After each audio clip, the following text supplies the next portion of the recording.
हरे कृष्ण। तो भगवान का नाम एक चिंतामणि की तरह है।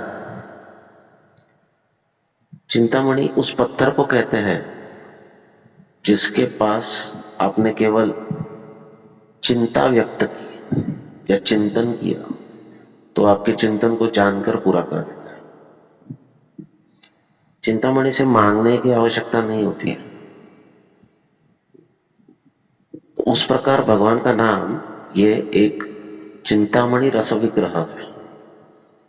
आपको हर एक इच्छा को पूरा कर देने की जिम्मेदारी भगवान का नाम अपने ऊपर लेते हैं।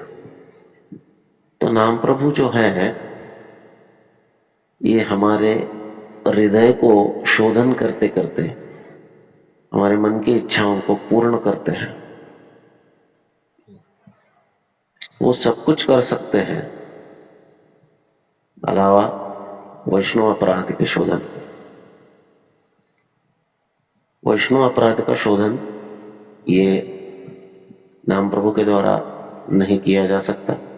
उल्टा अगर कोई वैष्णव अपराध हमसे घटित होता है तो नाम प्रभु जो है ये रुष्ट हो जाते हैं।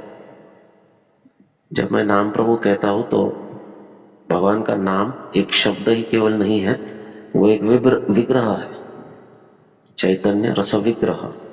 और चूंकि ये विग्रह है, इसको एक फॉर्म है, इसलिए ये हमसे एक व्यक्ति के रूप में रेसिप्रोकेट भी करते हैं, आदान प्रदान भी करते हैं। ऐसा ठाकुर भक्ति विनोद का कहना है, क्योंकि उन्होंने शुद्ध नाम का अनुभव लिया। वैष्णव अपराध का शोधन भगवान नाम नहीं कर सकता और वैष्णव अपराध का शोधन करने के लिए केवल और केवल वैष्णव की कृपा ही चाहिए। वैष्णव का हृदय ये एक अद्भुत वस्तु है। ये भक्ति का आश्रय स्थान है, जहां पर भक्ति आश्रय लेती है और भक्ति वहीं से प्रवाहित होती है। भक्ति वहीं से आगे जाकर उन्नत होती है। तो भगवान भक्ति का विषय है, परंतु भक्त का हृदय जो है ये भक्ति का आश्रय है। और इसलिए भक्त के हृदय को कभी नहीं दुखाना चाहिए। जाने अनजाने में कोई अपराध हो जाए तो क्षमा याचना करनी चाहिए, और क्षमा याचना करने में कोई हिचकिच नहीं होनी चाहिए, कोई किसी भी प्रकार की शर्म नहीं आनी चाहिए। वास्तविक अपराध करने के पश्चात हमको शर्मिंदा होना चाहिए और बड़े हृदय से क्षमा याचना करनी चाहिए। जब भक्त क्षमा कर देते हैं तो उसके पश्चात भगवान भी उस जिसने अपराध किया है उस पर कृपा करते हैं, क्योंकि वो भक्त से क्षमा याचना मांगने में उसने वो धैर्य दिखाया। तो ये भक्ति का शास्त्र है, इसको ठीक ठीक समझना चाहिए। हम अपने प्रयास से, अपने साधन से भक्ति में प्रगति नहीं कर सकते हैं, केवल और केवल कृपा के आधार पर कर सकते हैं। और कृपा जो है ये प्रवाहित होने के लिए हमें भक्तों का आश्रय बहुत आवश्यक है। हम कृपा को मैन्युफैक्चर नहीं कर सकते, तैयार नहीं कर सकते, उसको प्राप्त करना होता है। वो प्रवाहित होती है, और प्रवाहित कहां से होती है? भक्त के हृदय से। तो ये कृपा मार्ग है। ये प्रयास से आगे जाकर कृपा जब प्राप्त करेंगे तो भगवान बड़े प्रसन्न होते हैं।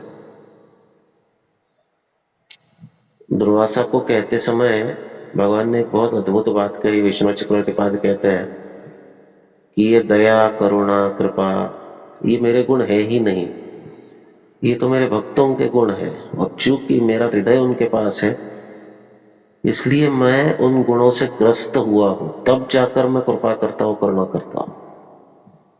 और और ये अद्भुत बात है, ये बहुत ही अद्भुत बात है। तो भगवान भी अपने आप को भक्त के सबऑर्डिनेट या सबसर्विएंट बनाने के लिए उत्सुक होते हैं। कौन से भक्त के? शुद्ध भक्त के।